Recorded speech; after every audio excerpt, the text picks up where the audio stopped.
makes it fair for that raceway. Yeah. And then the gun's going to go. That's when I'm going to start it. Go off. So they take one full lap, so when they get over there, and then they come right out. Yeah, pretty much. It's like 300 meters or so. Okay. Yeah. And then after they pass, we're going to put these out, these flags, and that's going to.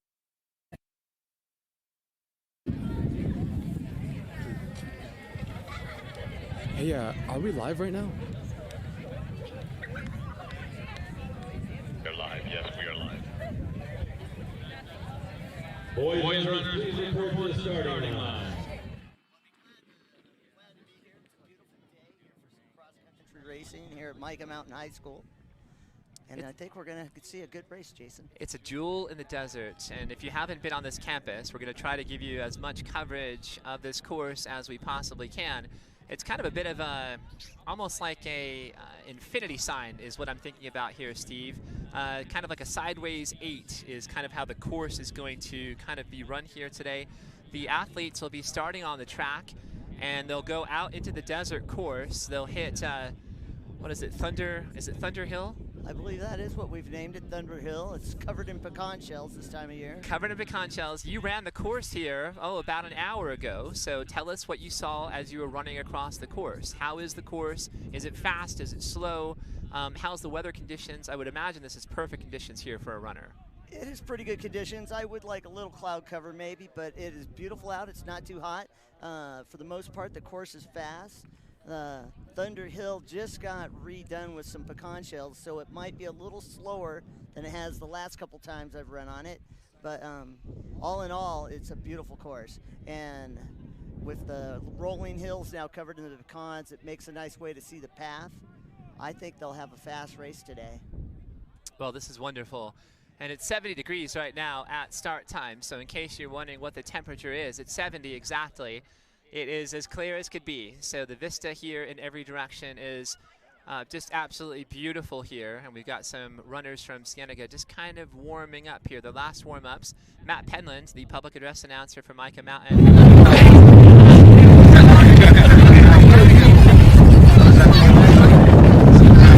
Saw Matt Donaldson, the principal from Empire High School. Saw Audio is on, okay? Just an FYI. I'm on, right? Audio is on. Your camera audio, just FYI.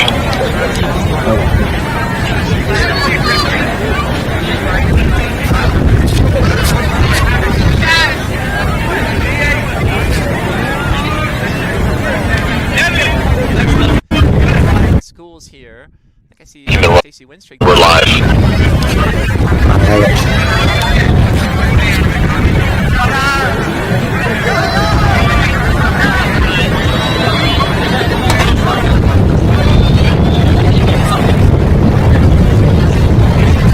Let's see if we can get some zoomed in shots of the start from your angle.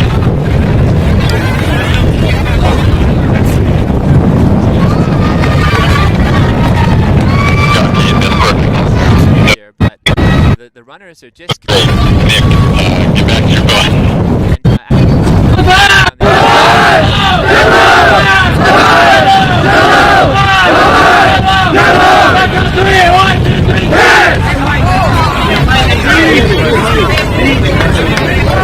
And I think I've covered everybody else, all the other administrative staff here from the district at the respective high schools. So Nick Irvin is the man with the plan. He is the director and producer of Bobcat TV. We have Nick Chance Calgar is out here from the film and television program as well. And then, of course, Steve Taggart as the color commentator, and I'm Jason Miller. 240, right? Turn the battery back on the camera. You're like, oh, I'm humbled and flattered that you would ask me. And you're like, you don't need me. No, I need you out here. So I need your expertise. I need you to kind of explain here the challenges and the rigors and demands that these athletes are going to be facing as they head on their 5K track here today. Well, like I said, I thank you for that. The course itself has, in the first mile, you'll be going over the Thunder Hill, and right before the first mile, right after actually the first mile is 3 rolling hills on the other side of us. The little rollers do add a little something to it before we pop into the activity. What's that? The auxiliary field out by the bus bay. And then the concrete is not pass up through the center between the gym and the stadium, and then you do it all over again. It is a tough little course, and it's laid out nicely. So for the most part, flat terrain, the exceptions being Thunder Hill, which is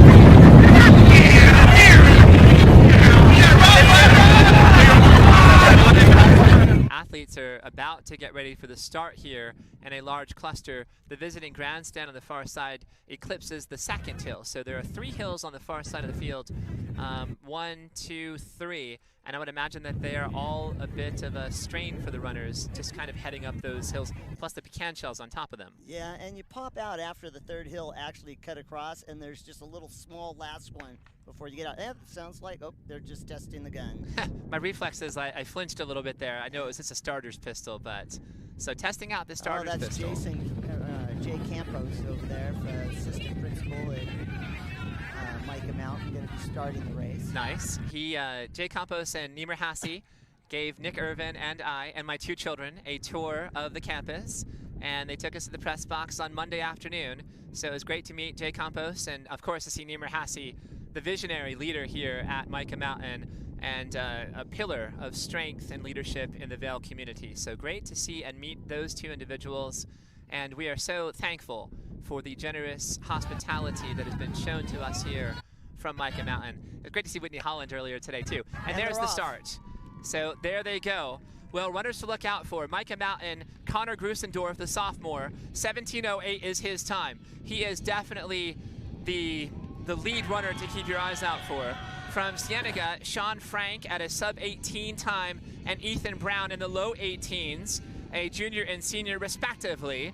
And you see here Grusendorf here leading out here with the shock of red hair and a couple of Thunderbolts behind him, and then a pack of Bobcats, a couple of Empire runners. There's an Andrada runner up front there as well. So we're seeing here about, it looks about maybe 60 plus runners out here among these 4 different high schools in the district. So out they go through the track, out onto the off-course portion here on the cross country. And tell us what these guys are going to be approaching here, Steve.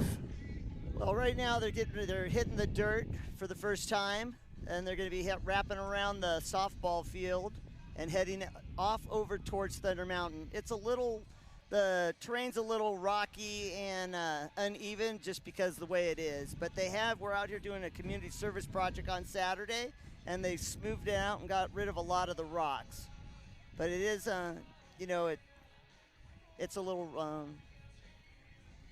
rocky, yeah. A little uneven. The terrain is not exactly smooth sailing out there. See they're going past there by the house, between the house and the back. It looks like the fence of the softball field, so kind of the right field corner in the softball. What a beautiful complex this is, this athletic facility on Mica Mountain's campus. And we're tracking the runners from a distance here as they head into the desert, and we will be tracking them as cleanly as we can. Other runners to look out for from Empire, coached by Caleb Brooks. You have Daniel Brooks, whose personal record is 18:25, so he'll certainly be in the mix. And Bradley Breen, a junior, his personal best time is 19:07. You also have Christopher Sheets, 19:07, Jordan Wallen, and Thomas Baus in the low 19s. They're just now getting ready to head towards Thunder Hill. They're right at the bottom of it, and they'll be heading up the Thunder Hill, up the pecan shells here in a moment. And from our vantage point, we can see the very top of it as they crest the hill. We have a good vantage point from here. There we see those first runners. There they are. Yep, Connor Grusendorf leading the pack. And there's a pack of runners, about 5 or 6 right there in that first group. And then a little bit of distance, a couple of runners trying to keep up with those leaders. And then a larger pack, and then you can see the rest of the field meandering their way, struggling, climbing up that hill. And do they go up that hill twice? Yes, they do. But right now, where they're heading to after they hit the hill is, you can see all the trees over there. That's a washy area. It's actually a wash that they go through. So they'll be running through the wash over there on the back side of the property and popping out over here by the TSW truck. Oh, interesting. Okay. Well, this is perfect. So the sun beginning to set out toward the west. We're about, I don't know, 40 minutes or so away from sunset. I think, Jason, it's at 5:37 today will be the sunset, if I am not mistaken. Perfect. Steve Taggart here, also a meteorologist, up to speed on everything, really. Let's just call it like it is. What a pleasure this has been here today. So we are just absolutely delighted to be out here. I can't tell you how excited I've been looking forward to this. We've had this on our calendars for months now. And this is Josh Farr. So Josh Farr, who is the architect of the Mica Mountain cross country team, also a stalwart coach and leader at Cienega High School, along with Scott Burnham, who is the coach from Cienega. So those two are fast and firm colleagues and assistant coaches with one another. And I'm sure they are fast and firm friends as well. Right next to the building, you can see their heads popping in there through the wash, right there, just over the fence. Yes. As they're coming out. Yep, good call. So emerging from the wash, and I'm sure that is sandy terrain, right, Steve? So again, little uneven sandy, footing. little uneven again. Maybe some sand in those socks and shoes, and just kind of working your way out through it. But you can see Connor Grusendorf, the sophomore, only a sophomore. His best time is 17:08. You've got the runner from Empire High School, Daniel Brooks, who is trailing behind, and I think a pair of Bobcats from Cienega right there. Another Empire runner, and tough to see from the distance. So we'll try to identify these runners as best as we can. But you can see Grusendorf, and we knew coming in that he was the guy to look out for. Also from Mica Mountain, Carter Jones, a junior, who Coach Farr says has a magic mullet. And what did he say? He runs like a fire-breathing dragon when it comes to racing. When it's racing, he's all business. Carter was the only state qualifier last season. Everyone looks up to him as a man with experience. Well, Go ahead, Steve. He's coming up on this mile mark here in just a moment, and if the clock is going correctly, we'll tell you where he's at the first mile. The mile is right at the base of the hill. And right there. It'll be right about there. It looks like he's about a 5:27 mile. I know that seems like a great pace. Is that a great pace? I wish I could run a 5:27 mile. He's clearly, I mean, he is making some distance of separation here as he just emerges behind the grandstand over hill 2, now plunging over hill 3. Maybe kicking it into a little bit lower gear.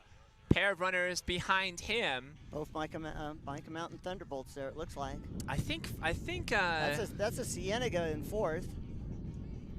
Okay, so Not Cienega's. an Empire. That's right. So Cienega's got the copper jerseys here today, so that's something to look out for. The next 3, so it's 3 and 3 right there. So the first 3 runners are all from Mica Mountain, and then the next 3 from Cienega. They're crossing the bus bay right now onto the auxiliary field. So back practice fields behind the giant football stadium scoreboard and clock. You can see them off in the distance, keeping a line with the fence row there. So we've got 3 Thunderbolts, 1, 2, 3, and this is just a guess here, but it's Grusendorf leading, and then Carter Jones and Logan Bonhorst. Bonhorst is the club president. Carter Jones has the magic mullet. When he gets closer, we'll identify him by his mullet, Steve. And then another pack of runners here. We see the rest of the field kind of thinning out behind. Empire, Andrada, Cienega. This is a great view up here. You can actually see the whole course, except for the solar panels just blocking the northern end of the course. Excuse me, around the practice field. But we'll be seeing them come out here in a moment, and then they'll come up the main. Now, will they cut diagonally across the field, or are they going the perimeter of the practice fields? They're supposed to do the perimeter. So a bit of a... Now, he's just now, like, turning the corner. He'll be coming... I can see him under the solar panel. I see his legs. Kind of like a bracket that we're looking at here, or a staple, right? Where you have one side barring across and coming down our way. And then we see the cones here, and we've got some directors there to guide the runners as they make their way across this course. But 1, 2, 3, Mica Mountain. Josh Farr must be just proud beyond himself right now. Connor Grusendorf, we think Carter Jones, and Logan Bonhorst. 1, 2, 3. From Cienega, it would be Sean Frank and Ethan Brown and Colton Ryberg. Probably those 3 cats. And then from Empire High School, Daniel Brooks. Connor's just now coming up the concrete sidewalk up past the, he'll be coming past the ticket booth into the stadium area through the big gates. And it's nice here to see the Thunderbolt cheerleaders. So they're here, the Spirit line, to cheer on these runners as they make their way down the course. We see Matt Penland and Josh Farr as well here.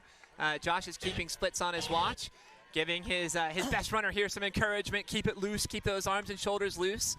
Steve, is that important as you're running, to keep those shoulders loose? It is important to keep them loose if you can. You don't want to be all tensed up. Nice and relaxed would be a great thing. The other two guys are okay. They look like they're pushing themselves. So Grusendorf, Jones, Bonhorst, and the Cienega Bobcat, that is Colton Ryberg, the senior. Go Colton, so he's looking good here. And the next four after the first three Mica Mountain are Cienega. And then there's an Andrada and an Empire runner. Sean Frank, Ethan Brown, both identified there. Frank's a junior, Brown's a senior, Ryberg's a senior as well. I think that's Adam Joyner behind him, who is a freshman. And then we have Andrada's best runner, who is, Samuel Greeny Lariva. And then we have an Empire runner, Daniel Brooks, another Bobcat, I believe is Sterling B. And then we have another Thunderbolt, Raven, Bobcat. Hard to keep all these nicknames straight here, these mascot nicknames straight. Here comes a flock of ravens as we're speaking. Yeah, or maybe a gaggle. I'm not sure what they are, but flock is probably the right term for sure. And here we are, right on the cusp of Halloween. So all the Edgar Allan Poe fans out there certainly thinking of the Raven, of course. Of course. Wow, this is beautiful. What a vista to watch cross country. Just perfect. And it's wonderful to see all the parents and the fans and the students cheering on here. You've got spectators on the top of the grandstand just looking over the back fence here as they watch all these runners making their way and trekking their way across. Hopefully they know that they can see Thunder Mountain from here, because you can from the top of the bleachers. That's right. Oh, look at Connor. He's already on the top. He's cresting the hill again. Thunder Hill. And we're at a pace right now. We're almost 11 minutes into this 5K.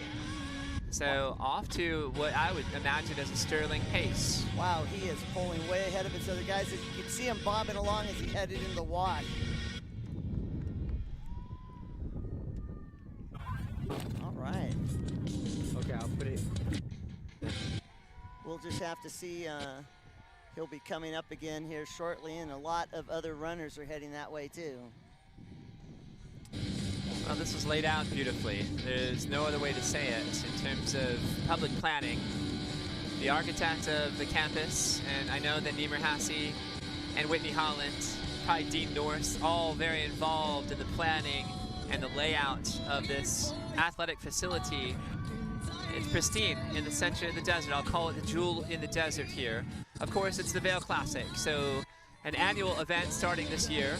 We saw the trophies earlier, so the boy and girl who win the race here today, or maybe the teams that win, will receive the trophies. And Josh Farr. Okay. All right, perfect. We're going to have drone coverage as well. So that was the word that I got from Nick Irvin, our director, and the leader and producer of Bobcat TV. We will have the drone up soon, so we're looking forward with great anticipation to that drone footage, which will give us aerial coverage of the entire course and all the participants in today's race. But the trophies are up for grabs, so those trophies are a big deal. Bragging rights as well as the prestige. Here he comes. He's coming out onto the road right there, crossing out by the exit the wash area, right there by the TMW truck. And then he'll be heading back towards the rolling hills here at the other side of the stadium. Josh Farr had all these hills made. The 3 he's made this year, the rollers behind the visitors' bleachers, but he had construction, used the dirt from the project and just had them build up Thunder Hill for us. So it was a great idea, and it's awesome to run out there. Now you can give me a distance here, an estimate here. So Connor Grusendorf, the great sophomore runner from Mica Mountain, who is running like a thunderbolt right now, has about, I would say, about a 100-yard advantage over the next runner behind him. Do you think that estimate is off a little bit? Is it a little bit closer than that? Maybe a little closer. 80 yards? Yeah, something like that. And then the next day, those two guys were running together from Mica Mountain. Now they're spreading out. Yeah, about in the second place, that's about the same. Or third, everybody's spreading out here. Scattered, right? Staggered in terms of distance. I don't imagine, Steve, that the intestinal fortitude, the grit that you need here, you're just pushing against yourself, right? You're fighting against yourself as you're running out here, out in space. Yes, he is. He'll be coming about, I believe, once after he goes over the rollers, he'll have about 7/10 of a mile left before he hits the stadium to the finish line. So once more, over the 3 hills. So there goes Connor Grusendorf over hill 1. He looks smooth right now. Smooth. His form is awesome. Smooth sailing, nice long strides, I guess loose shoulders. And now he emerges from behind the visitors grandstand over hill 3. And I would imagine mentally it's a boost, like I'm done with my hills. Now I'm back onto straight, flat ground. Well, he goes over this little roller, this right before they end, they think it's done, and then it's right, ba-boom, ba-boom. That's a little hairy coming out into the bus bay because you got the curbs and stuff, so you have to watch yourself as you head over the little bus bay road to the practice field. And we think that's Carter Jones, the junior, behind his teammate Connor Grusendorf, second right now. We also think that's Logan Bonhorst, who is third. And again, if I'm misidentifying, please forgive me, it was unintentional. So, and then the Bobcat here that we're looking at, it might be Sean Frank. It was Colton Ryberg before, but you see Colton has fallen off the pace. So I think the Andrada runner's coming on to hill roller number 1 right now. And I wonder too, Steve, is it possible, like Ryberg was running so strong earlier, he's fallen back now. He's the 4th Bobcat from Cienega. So I think it's Sean Frank, then Ethan Brown, Adam Joyner, and Colton Ryberg. Is it possible that his pace was a little bit too accelerated, and now he's paying the price a little bit by exerting a little bit too much energy early? And it happens, I'm sure, all the time. Yeah, he could have went out a little fast, and in the excitement of the Vail Classic. The Vail Classic. There's a lot of energy here. It's that shoe trophy they're all trying to win. It's pretty sweet. Did you see it coming in, right? So Josh Farr did some woodwork. And it's not whittling. I don't know what it is when you have like a hot pen basically and you're able to kind of brand and do some lettering on the woodwork. But you can see he carved in the Vail Classic, and that will be a trophy. We'll be covering that trophy celebration and presentation after the races, after the girls conclude. So the boys go first, the girls will come second. Connor will be heading out to the bus bay off the auxiliary field and then up the center past the ticket booth here in just a moment.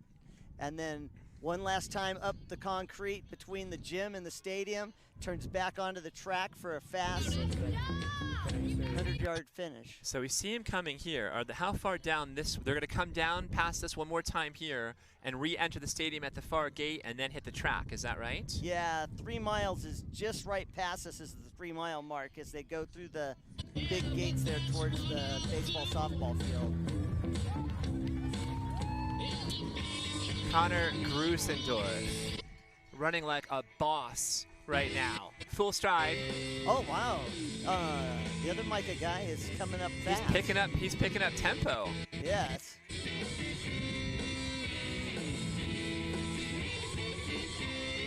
Uh-oh. Some kids out there on the field. All right, there goes Connor Grusendorf flying past us. And you got Carter Jones with his magic mullet, the junior, following after him. You got some fans here who are crossing the course. And then Logan Bonhorst in third right now for Mica Mountain. So nice long flowing glorious locks there. He's coming on. He just now hitting the track. About 100 yards. Wow. So not quite his best time, which is 17:08, but he is sprinting here. And a dominant race by Connor Grusendorf. It's not an easy course to have like your fastest race on. No. And like I said, the pecan shells this time really slowed it down with the 4 to 6 inches of thick on Thunder Hill. Right, so the footing is uneven and it's loose, right? That's probably the best way to say it. It's not packed in as tightly as it probably needs to be. No, like I said, they just now got more pecan shells and redid the hill, So Grusendorf, Carter Jones, Logan Bonhorst, 1, 2, 3, Mica Mountain. Very powerful here. You got a Bobcat from Cienega who is sprinting down the way. I think that is Sean Frank, 4th. Great finish there, the long strides, 18:55 time for him. And then a couple of more cats here. So it's good to see Colton Ryberg finding his second wind. And boy, he is flying like the wind right now. You can see every muscle there exerted on his facial expression. He's just pushing through right now. And then you've got Ethan Brown. So Ryberg 5th, Brown 6th. You've got Adam Joyner sprinting, trying to catch Ethan Brown. He almost gets there. Just a couple of strides behind him with a great effort at the end. So it'll be Mica Mountain 1, 2, 3. Grusendorf, Jones, and Bonhorst. Here comes Andrada and then Empire. Perfect. The Andrada runner is Samuel Greeny Lariva. So he is a junior. So Greeny coming in 8th. You've got the Empire Raven, Daniel Brooks, coming in 9th. And then we see, I think that was, oh, I lost my place here. We have 5 Cienega runners just made it in, and the 4th Mica was just before him. So it looks like Cienega may have won the team trophy. Oh, just because of numbers of placers and where they're placed. Depending, yeah, well, it's your first 5. Everything actually gets added up in cross country. Your place adds up, so it just depends. I think that's Bradley Breen. Where the 5th Mica comes in at, and I haven't seen a 5th Mica runner yet anywhere in sight, and more Cienega has just come in on the way in. So I think finishing from Empire, the Ravens, we had Bradley Breen, the junior, Christopher Sheets, Jordan Wallen, I think. Another cat here. I don't know who that cat is, so I cannot identify that cat. But we also had Sterling B from Cienega and Adam Joyner, just a freshman. Another Raven here. I think it's Thomas Baus. So Brooks, Breen, Sheets, Wallen, and Baus from Empire. You've got another Thunderbolt here, just eclipsed there by a Bobcat. So a Cienega sandwich, 2 cats and 1 Thunderbolt. Oh, here comes a whole bunch of lightning bolts in. Now, when you finish that hard, did you leave a little bit too much in the tank when you finished like with that much of a sprint, or are you just pushing through and having a little extra shot of adrenaline at the very end? It could be either or. Okay, that's fair enough. I used to run 5Ks. It was a long time ago. I thought about running the course this morning, actually, and I thought better of it. So you running the course was also helpful for me. You should have joined me. We could have oh, challenged each other on the Mica course. It would be no challenge. You know, you'd be like, where's Miller? Is Miller out in the desert? You know, I might be lost and never found again if I were to try to attempt this 5K. But I will try it with you, and next year we can make a date to run the 5K and do the Vail Classic again. If I can get you on a commitment right now, I'm going to do it, Steve. Sounds like a great idea. Okay. I will be here. I love it. Thank you, thank you, thank you. Well, we've got some more cats here sprinting down the way, being applauded by a phalanx of cheerleaders. Jay Campos, the assistant principal. You got Scott Burnham down there with assistant coach Sam Dupre, who was a great runner in her own right at Cienega several years ago, one of my former students. They're all running well. Everybody's under 23 minutes at this point. We just passed 22:35. Oh, a couple runners still on their second lap. A couple of Bobcats here going full throttle down the home stretch. Oh, man. And then a Raven, another Mustang. Yes, so we got a couple of runners who are in the desert off the pace, and they're just pushing through it here. Some 90s grunge music, which is always good to listen to. I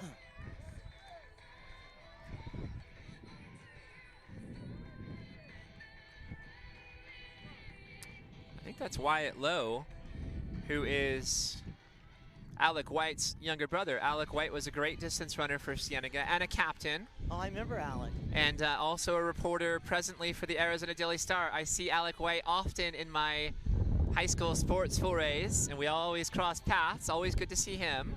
So his little brother Wyatt getting near the end here of his run. And most of the runners are close to the finish. We have a couple who have just a little bit of distance, and they're just pushing themselves. And they'll get certainly some fan support and encouragement coming down the stretch as well. But a festive atmosphere here on the campus of Mica Mountain, and what a showcase event this has been for all the high schools in the Vail School District and their great cross-country runners, athletes, and their coaches.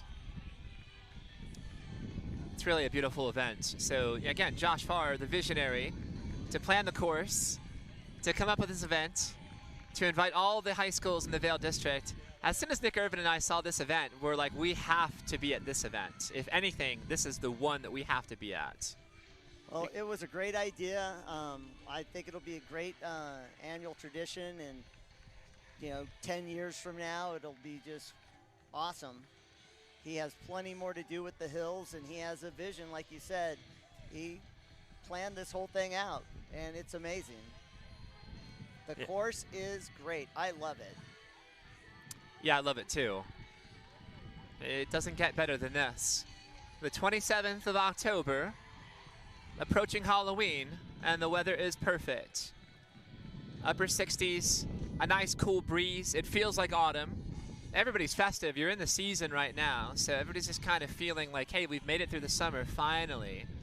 The interminably long, hot summers that we have in Vail and Tucson, Arizona.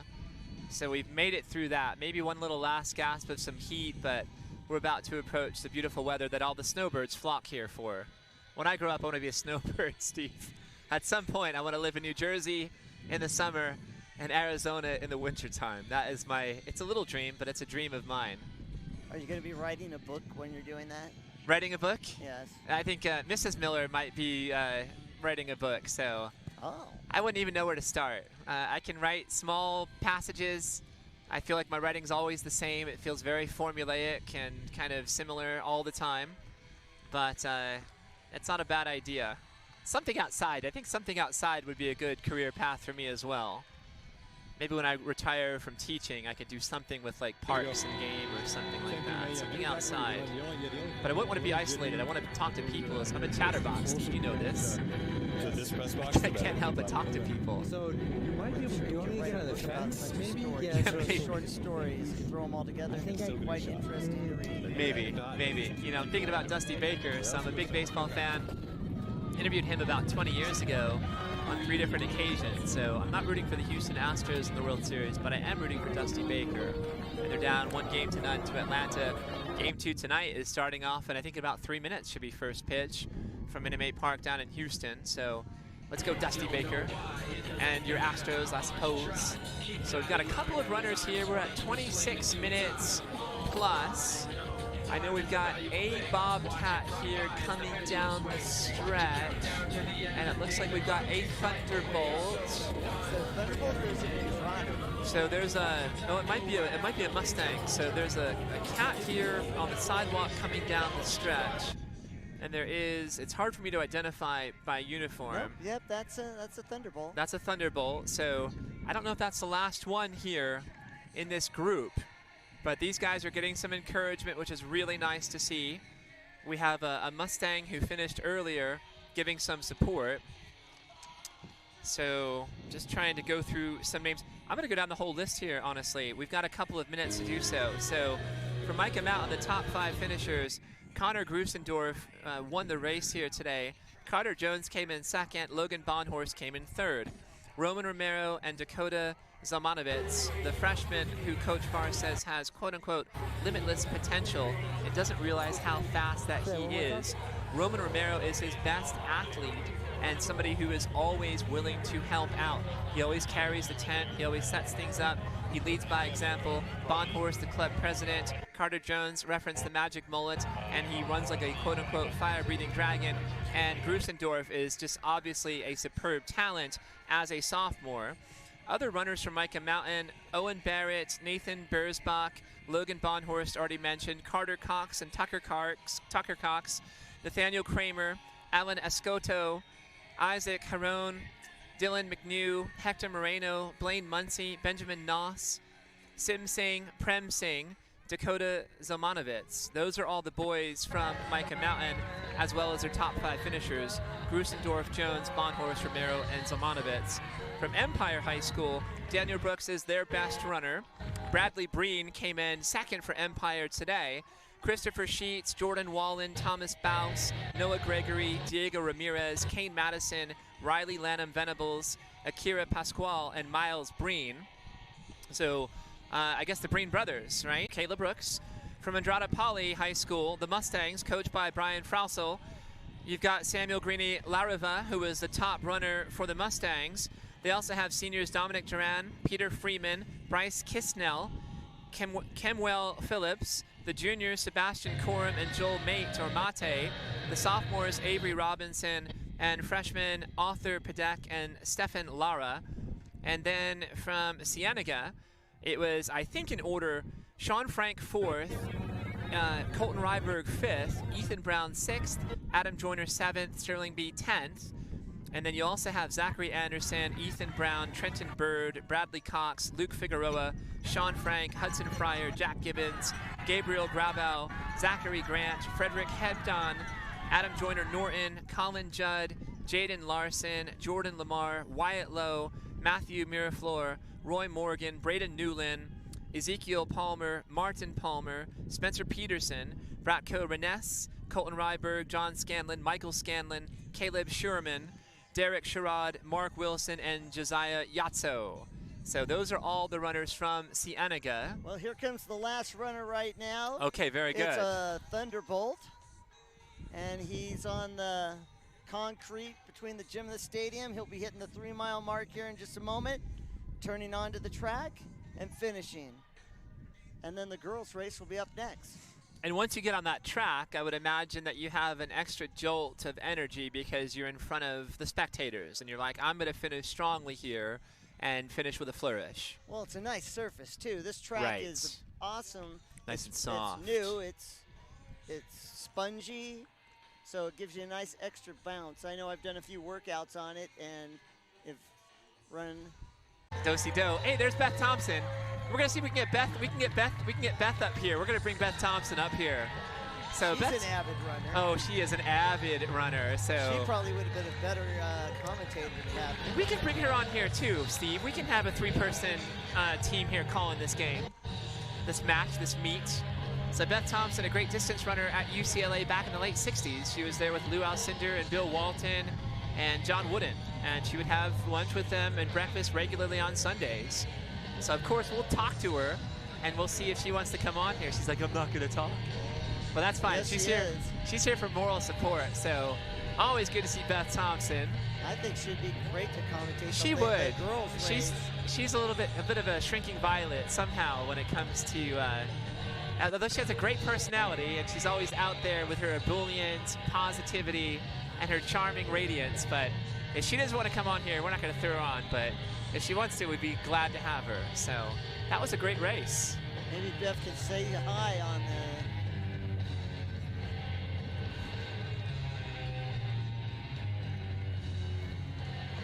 Well, while I've got everybody kind of as captive viewers, as a captive audience, we want to remind you that we're going to be covering the Cienega girls volleyball match tonight against, who is Cienega playing tonight in volleyball? Campo Verde. So Campo Verde is a big match tonight. It's also senior night, so we will bring you the senior night festivities.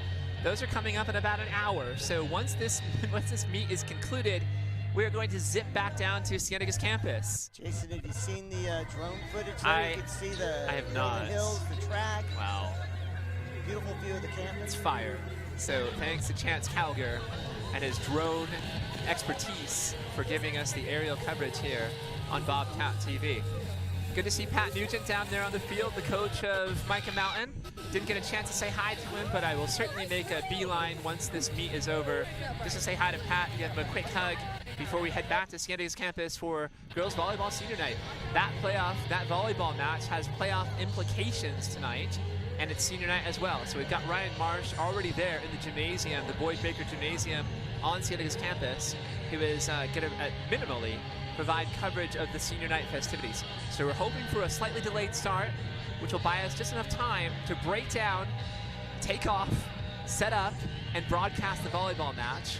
Tomorrow night, Bobcat TV will be on Cienega's campus hosting the concessions for the JV football game. So if you want to support Bobcat TV financially, of course, we'd be happy to receive your support and your patronage. Please come out to the JV football game tomorrow night. Game time, 6 o'clock. Friday night, Bobcat TV is at Sunnyside High School covering the varsity football game. And Saturday, we'll be on the campus of the University of Arizona providing coverage of Cienega's Copper Thunder Marching Band as part of the U of A Band Day festivities. We're busy, Steve. You are busy. Mrs. Miller's not happy. She's not a fan of Bobcat TV, but that's all right. And you guys cover all the sports and even band. Well, Nick Irvin, so he's out there for choir, he's out there for drama, band, concert performances, symphonic, whatever other band performances that are out there. The orchestra, I'm probably conflating all these terms, but he's out there dedicated all the time. So those who are listening, Nick Irvin is the man with Bobcat TV, and we wouldn't be here without him. So what a great event. And now it's getting a little bit chilly. The sun is starting to set a little bit more here, right? We're about, you said we're about, what, was it 20, 15, 17 minutes away from sunset? 5:29, 5:27? Yeah. So the girls might be running a little bit of dusk here, right? It's kind of the purplish, I forget what time I guessed earlier. Purplish skies that we're expecting here. See Scotty Burnham, the great coach from Cienega, fist bumping one of his runners. Josh Farr, the great coach from Mica Mountain. Kayla Brooks, the great coach from Empire. And Brian Frauzel, the great coach from Andrada. So 4 terrific coaches. The district's fortunate to have all 4 of them as leaders of these young men and women, teaching them life skills. It's not just about running the course and setting personal records and setting times and eclipsing your personal best marks. It's about running together as a team. It's about preparing you for the obstacles and difficulties that inevitably each and every one of us will face in our lives. So not just leaders of student athletes, but molders and sculptors and shapers of these young student athletes and their futures. And we're just so fortunate to have them in the Vail School District. Wholeheartedly agree with you there, Jason. Thank you. And 5:37 will be sunset, so we're about 23 minutes away. Perfect, we've got time. Of course, then they got the ambient light for about half an hour. Good. So those girls need to be lining up and running here pretty soon. And we've got the lights on the stadium as well. So the stadium will be lit up. And we'll be able to see, you're right, the ambient light that's going to be left here. We're getting a good mix of music. So a little bit of 90s, a little bit of 80s, a little bit of hair glitter rock here. Motley Crue, I think, right? Dr. Feelgood. Is that elephant, do they call that elephant rock, or what do they call that over there by the Santa Ritas? Ooh, Beth might know. It's quite a view. Beth Thompson, do you know what they call that? Is that elephant rock off the Santa Ritas? So those are the Santa Ritas to the south. We're looking to the south right now. Oh, well, I do see the saddle, yeah. I just meant the rock off to the side. Yeah. Beautiful views up here from the top of the press box. You can see all the mountain ranges all around Tucson. Identify the mountain ranges for us, Steve, because I'm not sure about my geography. So we've got the Santa Ritas to the south. Yes, we do. We got the Recons to the east. As Beth has climbed the peak up to Mica Mountain. Nice. The top of Mica Mountain. And then we have the Catalinas to the north, and then the Tucson Mountain Range to the west. Way off to the west. Perfect. So you're getting a little bit of geography here as well. We try to educate at all times in the Vail School District, where learning is a community effort. Want to remind the fans out there, Prop 487, whether you vote yes or no, of course we want you to vote yes, those ballots, if they're not already in the mail, you have to hand deliver them. You have a couple of options. You can drop them off at the Pima County Recorder's Office, or you can drop them off at the, oh, what's the church? There's a church to the south on Colossal Cave Road. I want to say it's like Bethel Baptist Church, but I don't think that's what it's called. Christ Lutheran? Beth would know. What's a church that's south on Colossal Cave Road where people can drop off their ballots? Is it like Christ Lutheran Church? Is that a church that's down here in Vail? I think so. The only church I'm really familiar with is St. Rita's, where my children were christened or baptized. A beautiful little chapel. St. Rita's is a real beautiful treasure. little chapel. It is beautiful. I know when we first moved here, that was where we used to go to church. Yeah. And love the little chapel. It's I think it wasn't it made out of hay bales also? I don't know. I just know that the benefactor, the woman who was instrumental in getting the funding, as well as the stained glass, which was centuries old, she really kind of put this vision together, and I don't remember her name. Calvin Baker, if he's listening, he would know. He'd be like, oh, this is this person. So if Cal's out there, I want to send you some love as well. A great distance runner. So all these great runners in the district. This is like my dream team. So Jason Miller along with Steve Taggart. Beth Thompson's here for moral support, and she just wants to check it out. A great distance runner. Nick Irvin, the director. Chance Calger from Cienega's photography department running the drone and aerial footage. We also have Nick Powell, Kaden Obrenovich running camera. And that's our little crew here tonight from Cienega Bobcat TV. So at Mica Mountain. At Mica Mountain, the jewel of the desert here. Little Green Day, I like it. You can see Empire High School from here. There's Empire off to the south of us. I see it. Empire. And if the lights were on, it was dark, you could see Cienega over to there. The little southeast. Yep, they're right past that. Yes, that's right, Chance. If the light at night, you can see it a lot better. So south by southeast. Cienega's southeast, almost directly from here. Empire is, I guess, just east. Profe Luna is here from Cienega High School. Very popular teacher on Cienega's campus. And an avid runner and cyclist. I didn't know he was an avid runner and cyclist. Yes, he is. As is Miss Rivera. Elisa Rivera, the great Spanish teacher at Mica Mountain as well. Good friends with Profe Luna. Runner.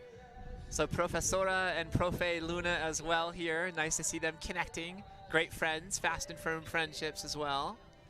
Yeah, it's a great squad that we've got out here. I know that Profe Luna also co-sponsors and mentors National Honor Society along with Nick Irvin and Hannah Kramer, right? The three of you guys supervise the National Honor Society students, the elite students in NHS. Well, it looks like they're lined up over there, getting some probably last minute instructions. It's a much smaller field than the boys' race. So what we can expect here, Cienega's best runner for the girls is Natalie Flores, the junior. Low 20s is her time, so she ran a 2014 at the Rattler Invitational. Now the girls from Cienega, they came in second place at the Mount Sac Classic. So it's the Mount San Antonio College, which is in Walnut, California, a little bit east of Los Angeles, a little bit north of Anaheim. So it's just kind of east of Los Angeles, but not in Riverside County, right? Riverside County. So yeah. You would know because you're a Cali guy. So the girls came in second, which is a huge accomplishment. The boys team came in seventh, which is also a huge achievement for Scotty Burnham and his boys and girls. Yep. Very prestigious race. Mica Mountain, Alana Hannibal, a 21:26 at the Rattler Invitational, the best runner from Mica. Also, Jenny Stulik, a senior, who ran a 23:01 at the Twilight. Michelle Zubel and Annabelle Ye, both in their second years, developing rapidly. Jillian Hager, a freshman, nicknamed J Bones, so a perfect nickname for Halloween. I heard the whistle to line up. All right, so they're lining up here. Oh, I can see Coach Farr over there. He's giving them last instructions. Giving some last-minute instructions. Good, good, good. Empire High School by Coach Kayla Brooks. Rhea Oliver, the senior, personal record of 22:34. Evelyn Holyoke, a freshman, 23:54. Nicole Villante, the sophomore, 26:11. And Natalia Marchese, a freshman at 29. So just And they're off. just four females for Empire, and off they go. And you see Natalie Flores there leading the pace early for Cienega. The Cats appear to be in white jerseys. Mica Mountain's girls are in the powder blues. So very easy to identify. The Ravens of Empire in red, and Andrada Poly, let's see here, darker blue, very good. Almost like a midnight blue.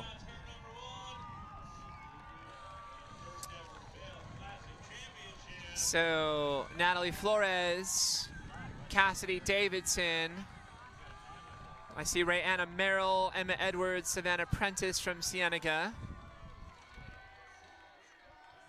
Alana Hannibal, Jenny Stulik, Michelle Zubel, Annabelle Ye, and Jillian Hager from Mica. Rhea Oliver from Empire and Evelyn Holyoke from Empire early. The girls from Andrada, just four. So Tristan Torres, a senior, Keila Brocato, the junior, Emily Hyde, the sophomore, and Sasha Hyde, her sister, the freshman. Low. The aircraft will go to the home So point small in 10 but mighty. seconds.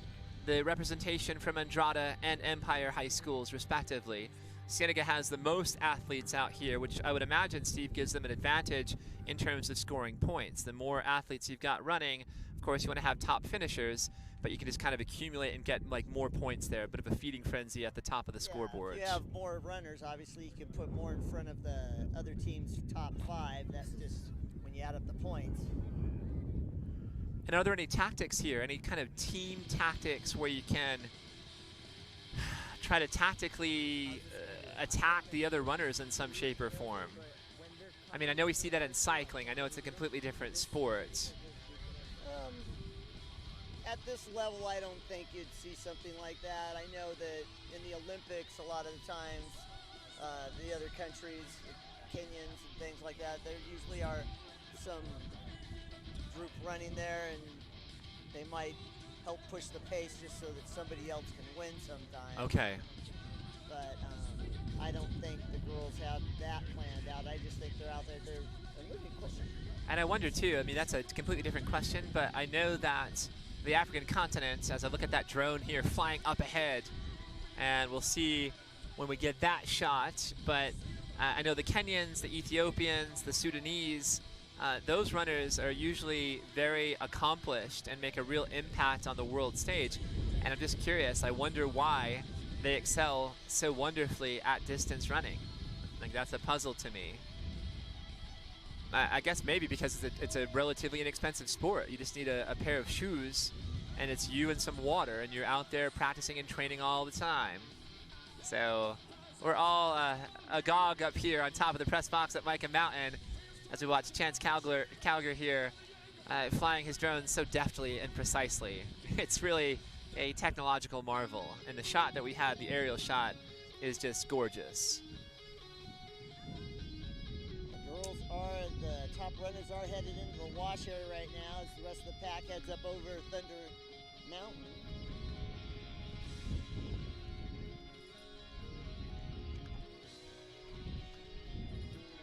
And I'm guessing Matt Penland is also DJing here, so he's doing an excellent job just keeping the tunes going here. Some nice. The voice of Mica Mountain I football. knew that. So he is the public address announcer of Mica Mountain, the voice of Mica Mountain, Matt Penland.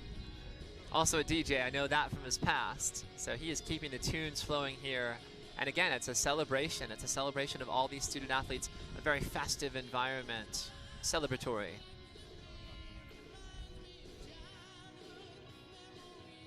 Trying to see if I see anybody bobbing through the trees out there at the wash yet.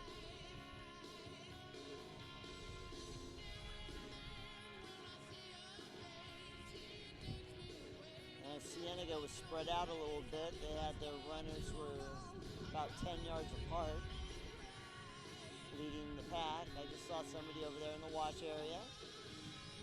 So they'll be coming out here in a minute.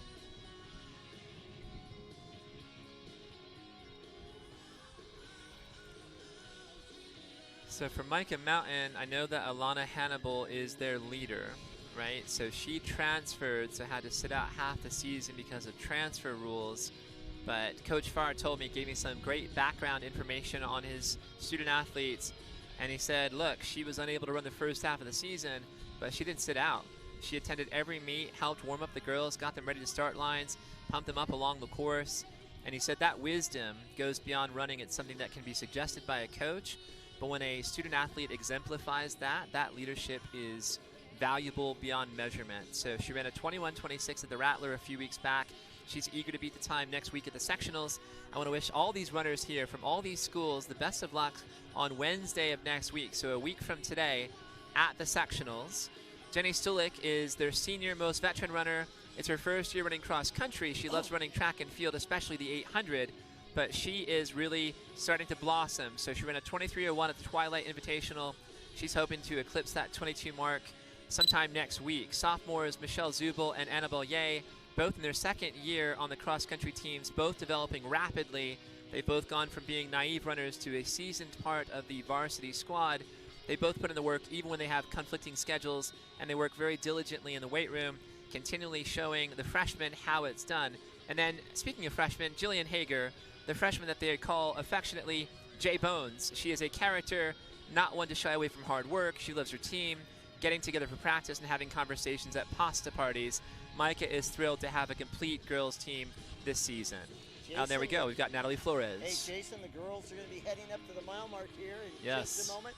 Leading the pack is Cienega, CHS, and their lead runner will be hitting the mile, it looks like, in just about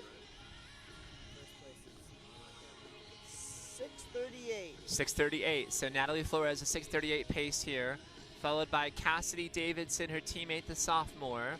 And then I think that's Emma Edwards, and then Rayanna Merrill, the senior. So Edwards, a sophomore, Merrill, the senior. Savannah Prentice is also there. For Mica Mountain, that's Alana Hannibal, who appears to be in 5th at the moment. And then another Bobcat, and then another Lightning Bolt, or Thunderbolt, sorry, a Thunderbolt, a Raven, another Cat. So Cat's here leading up front here for the girls for Cienega. A strong showing thus far for the Bobcats. Yeah, it looked like Alana was just about 7 minutes at the first mile. So she's about 25 seconds back. And I would imagine too, like Steve, you run so many races, like as a participant, and you also host so many as an event sponsor and coordinator. I would imagine that the music can only help and lift these student athletes and give them a little bit of extra encouragement and jolts of energy. It could. There's a good shot. So we've got some footage there of the hill. Yes, the camera crew is doing a great job over there at the rollers. The little rollers are behind the bleachers, and also the aerial view from Chan's is quite awesome. I mean, it's a beautiful sight if you're watching this.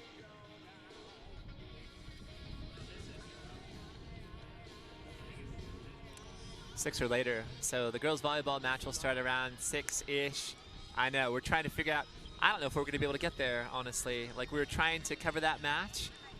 We're hoping for a delay. Like, we're hoping that the match gets, the delay time gets or the start time gets delayed so we can get out there and cover that volleyball match. So we're trying to. If we can make it, we're certainly gonna broadcast it.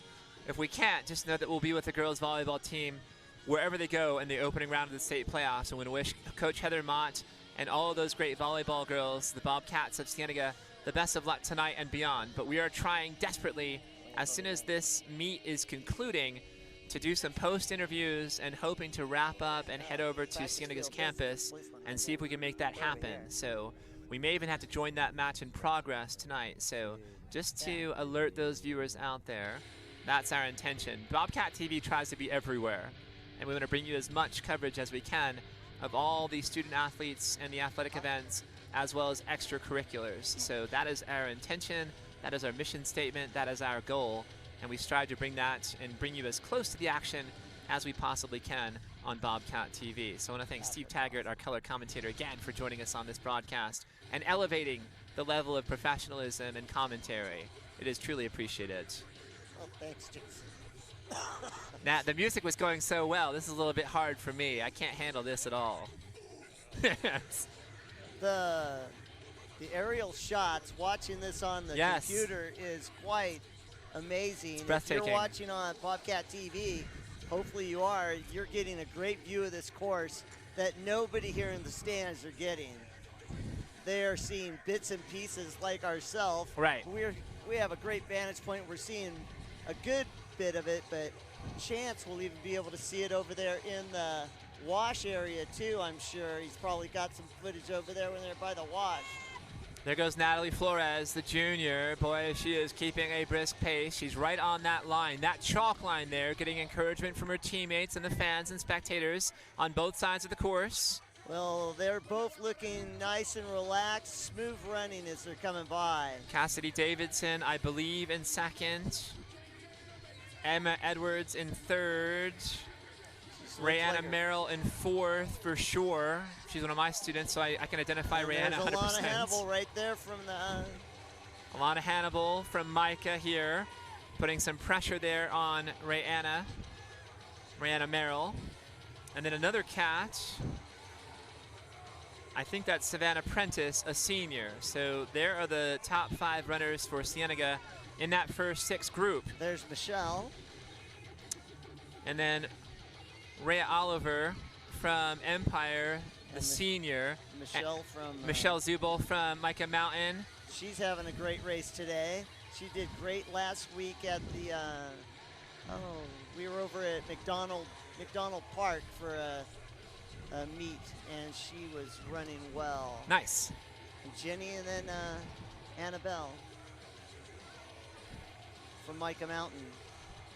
So Jenny Stulik, Annabelle Ye. Stulik a senior, Ye a sophomore. And then we have another couple of cats, a couple of Bobcats of Cienega, and then another pair of cats from Cienega High School. Just kind of keeping each other pacing along the way here. Some moral support. Well, Michelle is having a great race. She's been moving up. I've been out to a few of the invitationals and some of the meets. I follow the team and head out there for, usually out on the course cheering at different places, would be today, but Jason's got me on top of the box up here for a little commentating. I told you we needed you, Steve. I said we need you. And you're like, no, I'm like, no, we definitely need you. Without you, this would have been a bit of a disaster. I'm just going to call it like that. I know my limitations. I'm aware of my flaws, which are many. I know my few strengths. Like, I'm pretty familiar with those. So we needed you here today, man. You're definitely elevating this broadcast. No doubt. Nice. You got a fan here running along here, maybe alongside of her sister, kind of shouting along the way. And her sister's like, come on, let me run here in peace. It's great. Yeah, the younger sisters, the Mighty Mites here. Love to see that. Oh, there it is. Hey. Oh, yeah. Thunder so if you're Hill. watching, they're up on Thunder Hill. Oh, delicious. Some great drone footage. After they come down, then they head over into the wash area over there by the houses. Hopefully we can see mile 2. They hit. She'll be coming up on mile 2 here in just a moment. That's hot. Pecan shells. So filling in the gaps that we can only speculate and guess about here. She's just now passing mile 2. I can see her on the drone footage here on the computer. Yep. After Thunder Hill, then they head back into the wash there, and that's the mile 2 mark. So the leaders are passing mile 2 as the sun's heading on the other side of the Tucson Mountains. Beth Thompson is taking off. Yep, exit stage left. Just for moral support, it's always good to see Beth Thompson. So positive, always encouraging, always uplifting, always connecting. Always great to see her. The great runner, great distance runner. She's in great shape still, Steve. Like, you're in great shape too, but she's in superlative shape as well. You guys are avid runners, always running almost every day.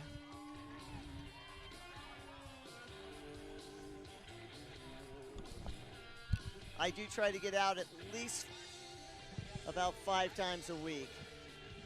Running, like doing the trails, and I run out here on the course frequently. This is a great little area for me to get a workout in after work, like I did today before the cross-country meet.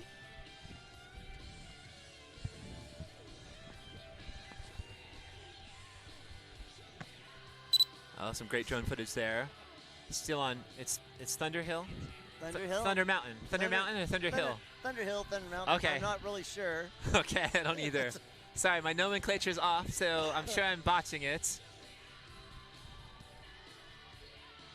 But it gives you a view of the desert terrain. And I would guess too, Steve, that wash that's back there in the desert is heavily traveled by coyotes and other wildlife, probably javelina as well, I'm sure. The other day when I was there, I did see some Droppings? scat. Isn't it called scat? I think so. Yes, some scat out there. Thunder Hill, as we'll call it right now, eventually is going to have, from our welding department, where Josh Farr is hoping to get an arch built at the top of Thunder Hill. Sweet. And it'll actually be named up there, so when you come under it. That's awesome. So, and try to get the welding department when they're up and running, doing extra projects to do that. This is great. But the drone footage is just amazing. Yes, it to is. Be able to see it way over there. Thank you, Chancellor Calger. We appreciate it. Big time. Big time. And the sun has now set. It's behind the... Which mountain range? Mountains. The Tucson Mountains.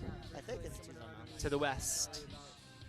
So we've got some light here, a bit of a purplish kind of tint or tinge of color. And then, of course, the stadium lights here are illuminating the track as the runners will make their way back across here at some point. Jason, I didn't know they have the time also running on the big scoreboard. I didn't know that either. Wow. So the big scoreboard's got the clock. It's in sync with the smaller clock, and those green numerals just pop out. So it seems so simplistic, but boy, it's very effective in getting the entire spectator's perspective and letting you know exactly. Some nice footage of the runners going over the rollers. Nice. There she is. Yes. What your cameraman is doing a great job Tracking cutting the rollers behind the visiting bleachers. I wanted to stay with her. Just stay with her for a while. Keep tracking. Mica Mountain in the distance. She goes up the last little roller before she heads out towards the bus bay and then the practice field. She is about about 7/10 of a mile at the most away from finishing this race and being the champion of the inaugural Vail Cross Country Classic. Yes, the Vail Classic. The Vail Classic. So it looks like Cienega will be having the lead runner. We don't know if they win the team division. It looks like it. They do have numerous runners ahead of everybody else. Right at the top. So it's pretty heavily stacked here for Cienega's girls. The boys, it was a pretty even match between Mica Mountain 1, 2, and 3. Cienega with the intermediate 4, 5, 6, 7, 10 finishers. So that was a close one. We'll have to see how that shook out with the points.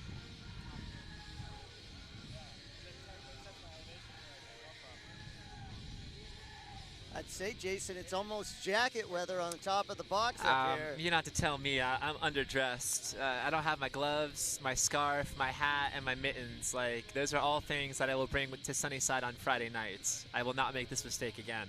This takes one time for me. One time to remind myself. I've got no socks on today. That was a bad mistake as well. Well, I'm wearing socks at least. Yes, you got shorts and a t-shirt. I've got a long sleever and a sweater, but it's not quite enough. It's a nice sweater, too. Thank you. I mean, it's an old one, but it's an oldie but a goodie. So thank you, thank you. Yep, just want to thank the viewers out there. So thank you for tuning in. Around that. Yep. No. Good. The lead runner right there around the practice that's field. That's an awesome shot. Footage. Look at that. This is amazing. Sick. That is awesome, Chance. Unbelievable. It just really gives you an idea, right? These runners are kind of out there alone by themselves, out in space, and you're just pushing against yourself and the course. Your stamina against the course.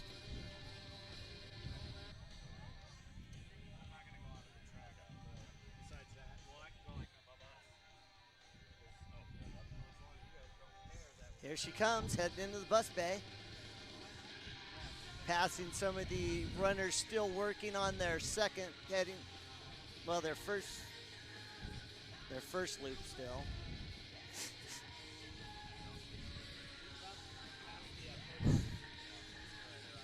All right, so one more time here down the fairway, I'll call it here. The wide double sidewalk. as you enter the athletic complex. And it's Cienega's junior runner, Natalie Flores, setting the pace. Great form, cruising along. Nice strides, very fluid and smooth. Hopefully this Andrada runner coming up with them knows to go on her second loop and doesn't head towards the track on the stadium. And I think that's Cassidy Davidson from Cienega with the tape on the left and right knees. And then you've got, now is that the third runner right there? No, that isn't, that's She's lapped. she's being lapped. Okay, okay. She still has to go one more time around the course. Sure, sure, sure. I think she's the last runner.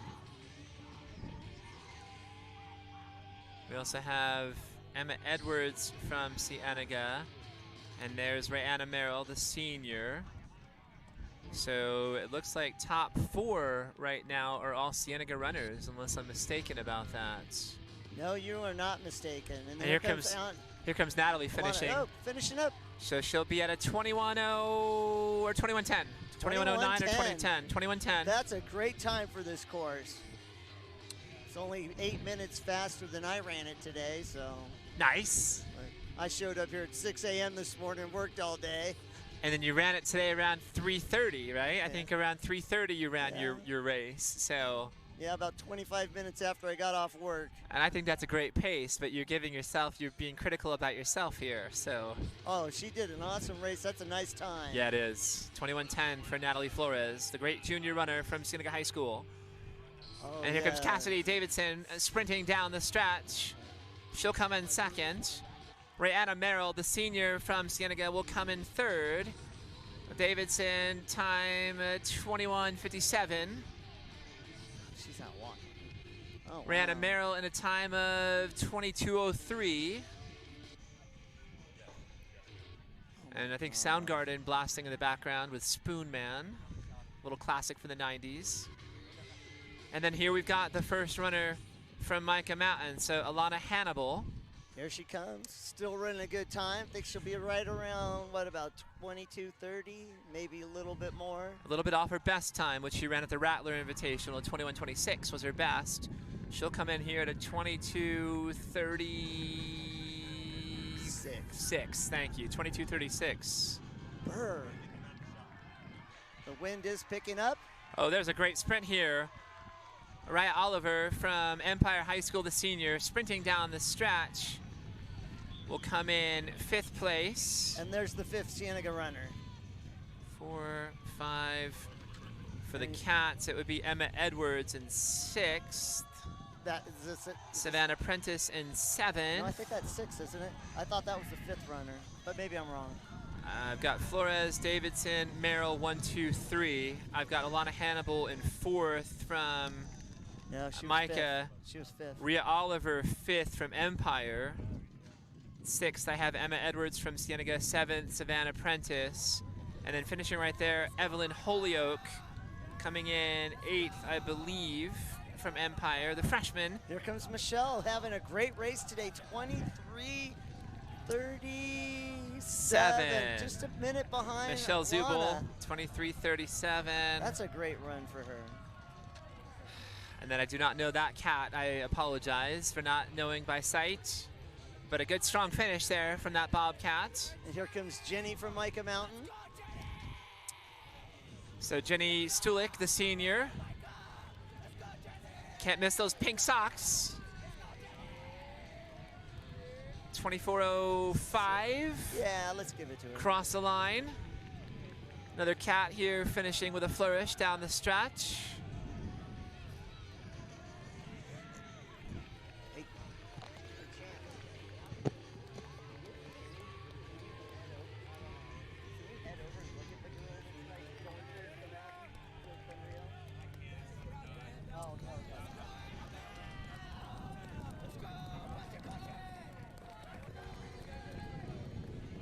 I think Annabelle Ye finishing right there for Mica Mountain, sophomore. Another Bobcat here. And you hear Led Zeppelin's Immigrant Song blasting through here. You probably recognize it from the beginning of Thor Ragnarok. the students out there, you're like, I've heard that song before. That's right, it was the opening part of Ragnarok when Thor's battling that fire demon below the surface of the earth. But a classic rock anthem for sure. That's all Matt Penland. So the voice of Mica Mountain, the great public address announcer, Matt Penland, and a great math teacher and a very affable, likable fellow. So he's doing a great job here of crushing it on the turntables, the ones and twos.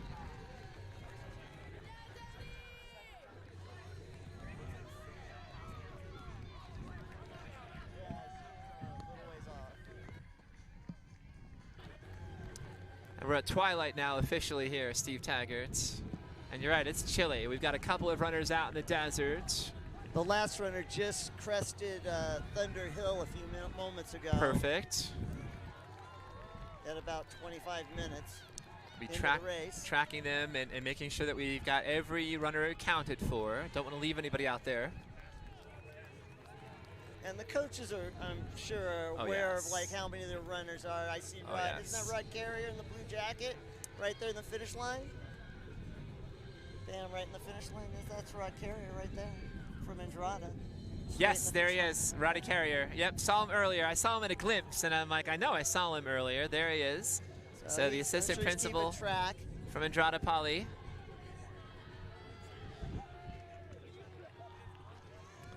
Again, I want to thank all the coaches. So Josh Farr from Mica Mountain, Kayla Brooks from Empire, Brian Frausel from Andrada, Scotty Burnham and Sam Dupre from Cienega.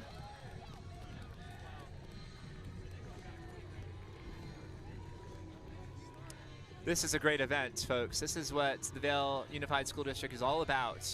People coming together, collaborating, trying to solve problems together and celebrate accomplishments and achievements, also trying to lift each other and push each other competitively in a healthy way. So this has been just a delightful event to be part of, and I'm telling you, it's our pleasure from Bobcat TV to be out here.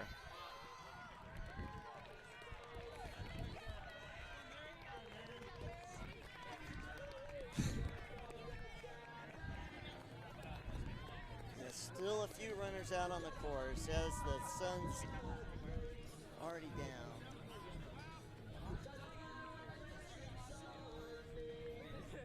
That's the thing about cross country. It happens after school and it gets later in the day, especially at the end of the season. At the end of the season.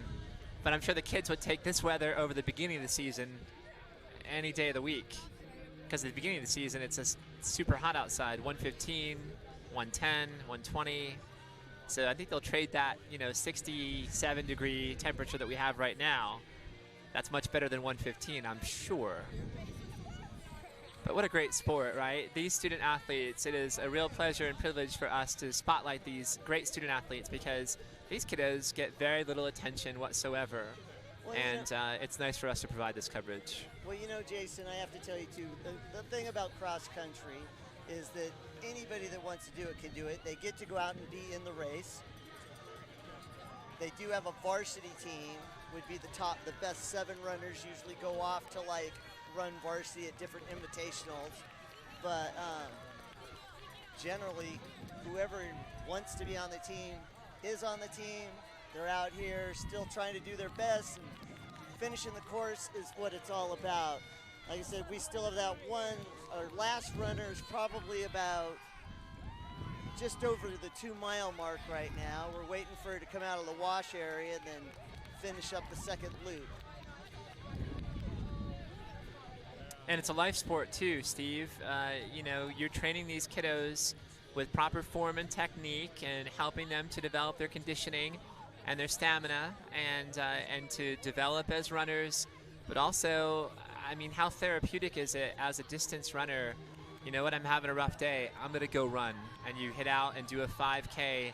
I imagine there's a tremendous benefit for you psychologically and physically to just kind of release the burdens that you have, at least for the time that you're out there doing your 5K.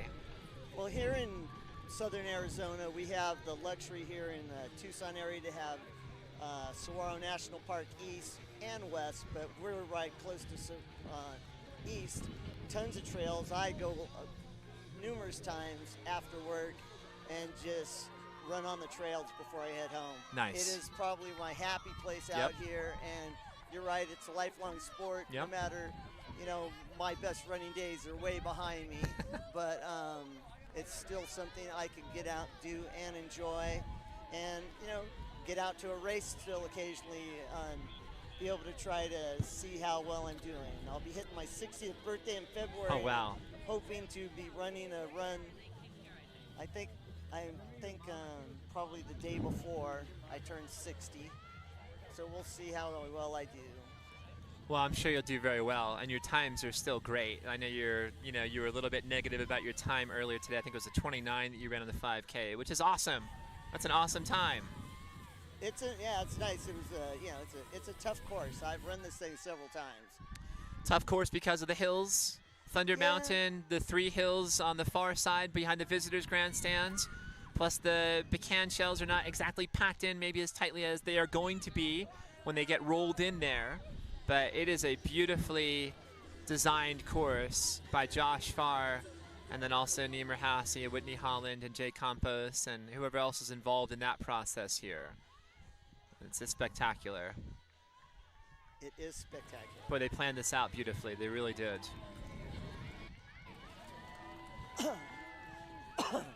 There's the Andrada runner. She's just got done with the deserty part of the loop over here and heading over towards the rollers on the backside of the visitor bleachers here at the stadium.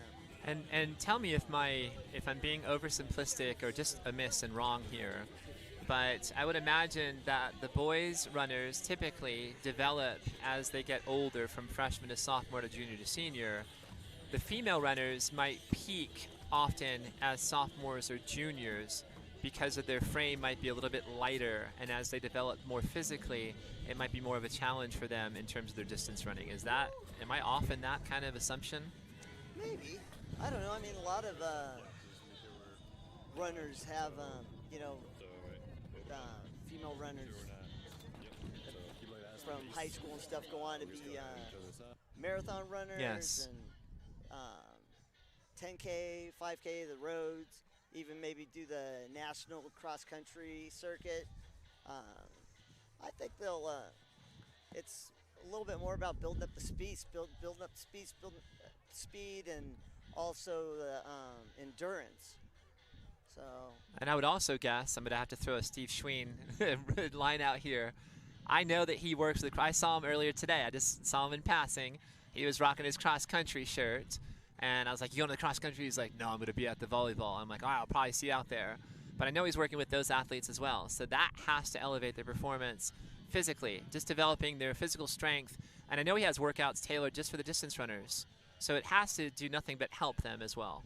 Yeah, and our guys are working out here at in the gym as well, the yes. weight room.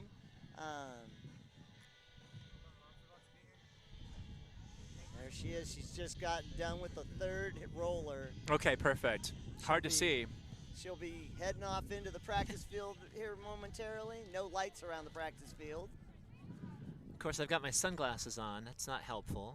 So it's time to transition into my regular spectacles. Keith Scott, that's who's doing the... Oh, the weight and conditioning here at Mica. Yes. Keith Scott, yep.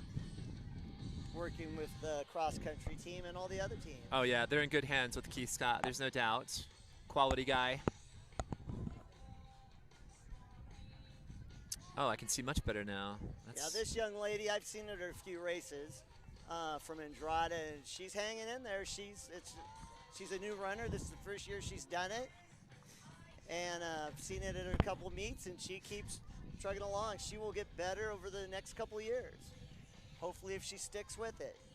Runs in the off season, she'll have a better cross-country season next year. Absolutely, right? And I may have mentioned, I know that Josh Farr gave me some great notes here about some of his runners who are developing rapidly. So Michelle Zubel, Annabelle Ye, Jenny Stulik, all developing.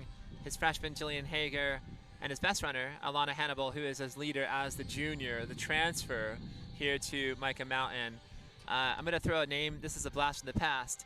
Zola Budd, okay, who was an Olympian runner, I believe Hungarian. She was Eastern European, but she was a great distance runner. Beth Thompson ran with her when she was at UCLA as well. I know she was an Olympian gold medalist, Zola Budd. Does that name ring a bell to you? I've heard that name before. I wish Beth would have got on. Beth is. I know. She is she has an incredible past. She does. And she still loves running. Yes. She still gets up there and runs up. She runs up in the mountains a lot, out by her end of town. So, yes. We'll try to coax her next time, right? I'll plant a seed.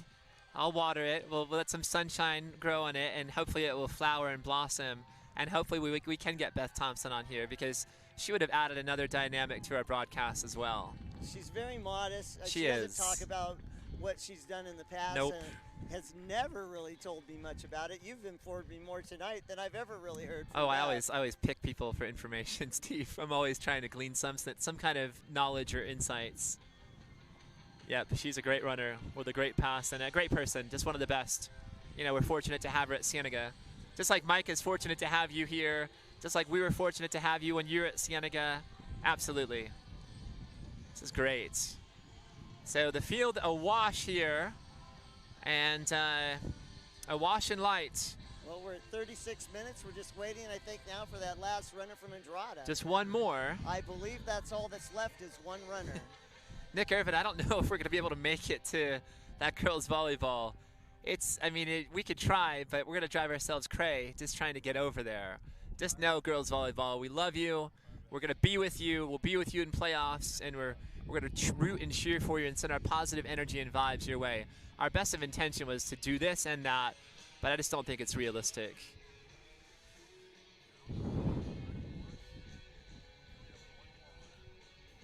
So one last runner out there.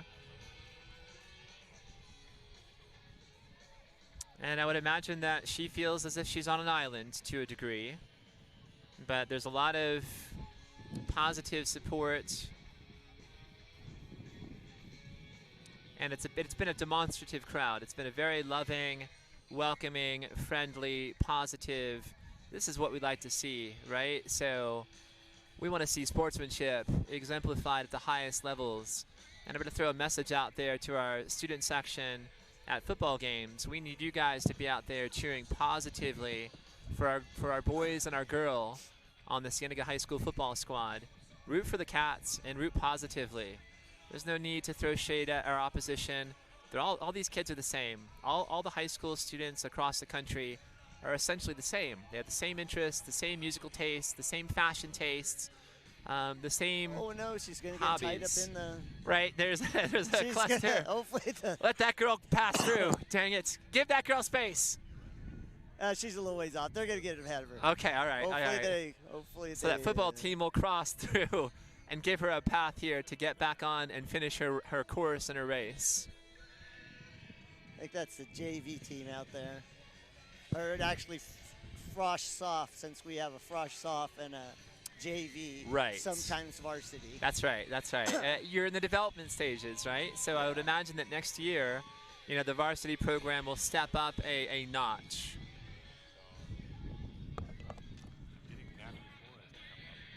Oh, yeah.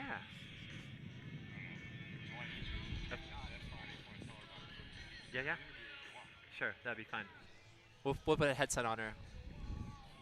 That sounds good. So we're hoping to get Natalie Flores, the top finisher here from the Vail Classic for the girls. As we wait for the last runner. Yes.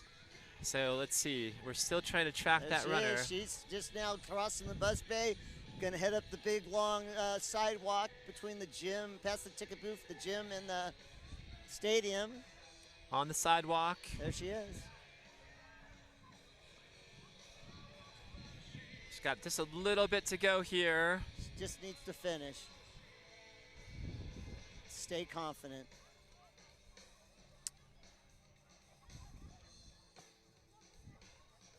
So close here to the end.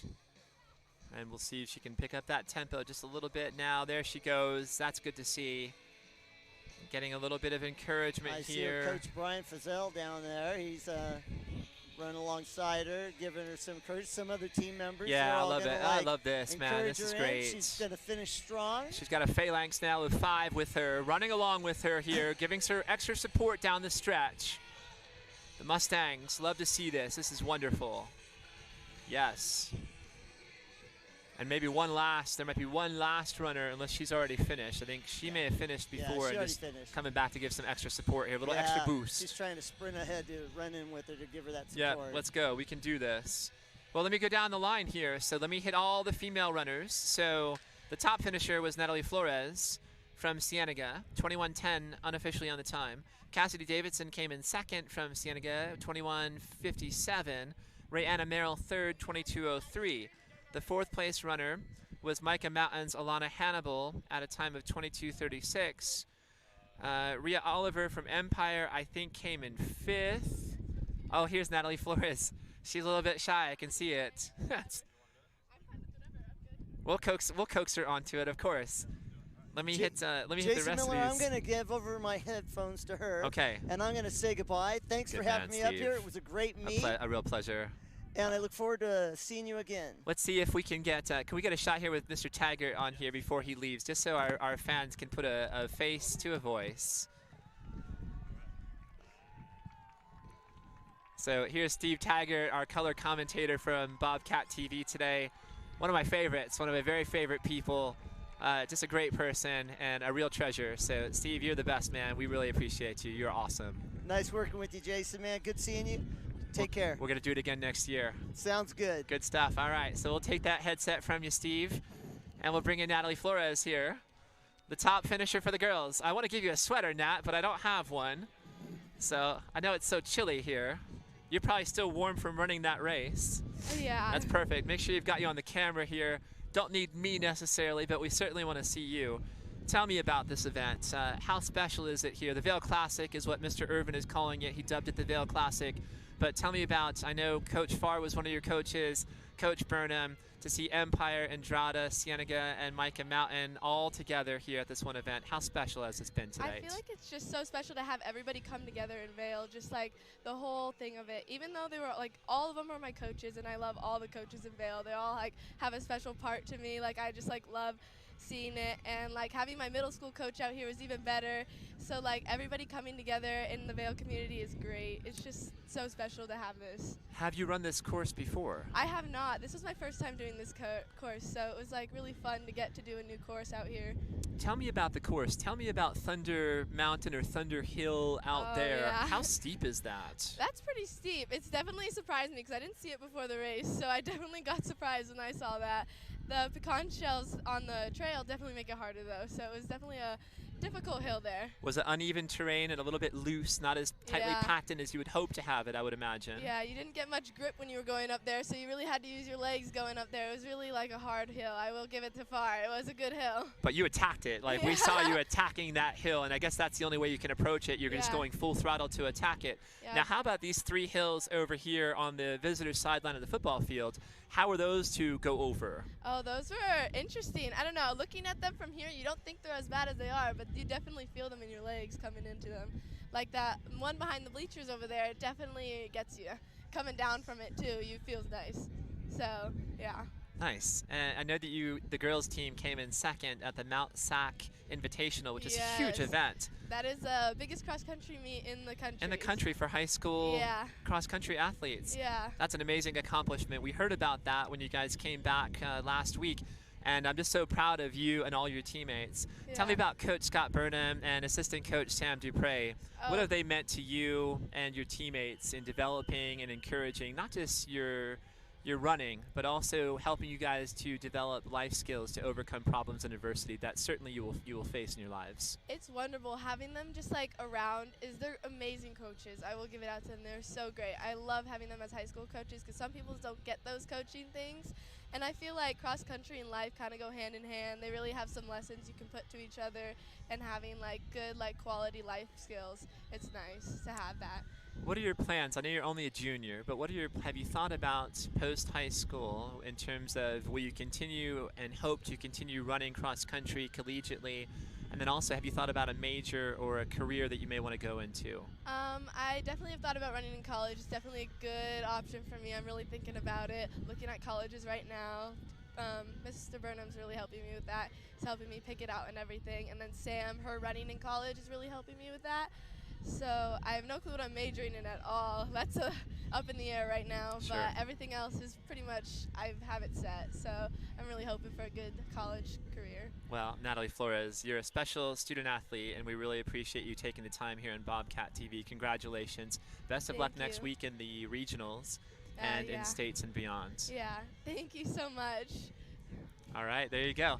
Well, what a great interview. That's one of my best ever. Like, you know, I'm talking professional athletes as well. Yeah. Just absolutely poised and cool as could be. So you're awesome.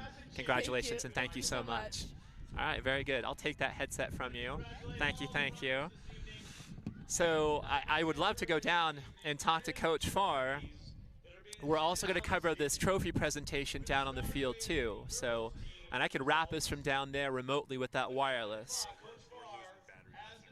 Batteries all the way around. We'll have to we have to wrap it up now.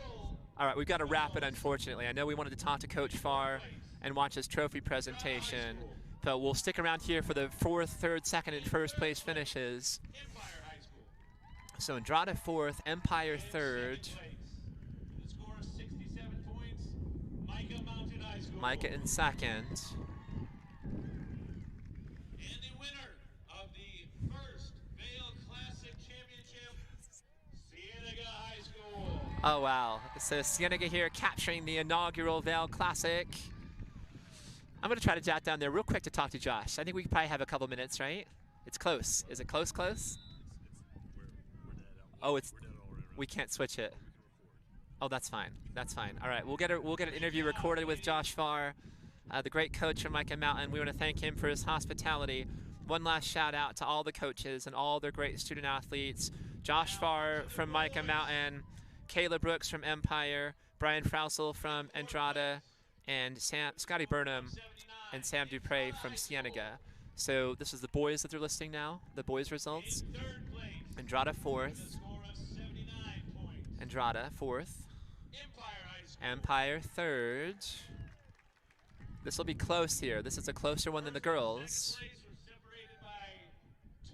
See, super close, 2-point separation. Finishing second with a score of 35. Mica Mountain High School. Mica came in 2nd, just barely. So Cienega here by 2 points. 2 points. It couldn't be any closer with those boys. The girls from Cienega were very impressive, but the boys, and you can see them there celebrating jubilantly down on the field, which is wonderful to see. And just want to congratulate all of the athletes for just a beautiful event here. And boy, was Natalie Flores impressive in her interview post. She is going places, no doubt about it. But a great run also. I had to identify the 1st place finisher, Connor Grusendorf, the sophomore from Mica Mountain, who was dominant here today, coming in 1st. So he and his mates, 1, 2, 3, Grusendorf, Carter Jones, and Logan Bonhorst, 1, 2, 3 for Mica. Cienega had 4, 5, 6, 7, and 10. Frank, Brown, Ryberg, Joyner, and B, the B's knees, Sterling B.